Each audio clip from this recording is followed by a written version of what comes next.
মাশাআল্লাহ, মাশাআল্লাহ ভাই। দেখেই শান্তি লাগতেছে।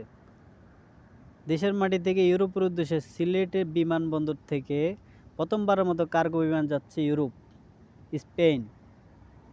আমাদের পাশের দেশের দাদারা আমাদের ট্রানজিট ব্যবস্থা বন্ধ করে দিয়ে ভাবলো আমরা অর্থনীতিতে দুর্বল হয়ে যাব।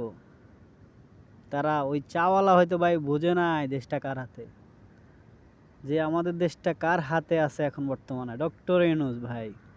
এভাবে যদি আমাদের দেশের প্রত্যেকটা বিমানবন্দরে কার্গো সার্ভিস আন্তর্জাতিকভাবে চালু করে, তাহলে আমরা অর্থনীতিতে সব দিকে উন্নত হব ইনশাআল্লাহ। আমরা সবাই একটু সময় দিই ডক্টর ইউনূসকে, স্বপ্নের দেশ গড়তে পারবো ইনশাআল্লাহ ভাই।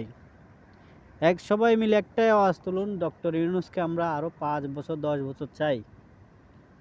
আমাদের পাশের দেশের দাদারা বুঝুক যে আমরা কিছু করতে পারি।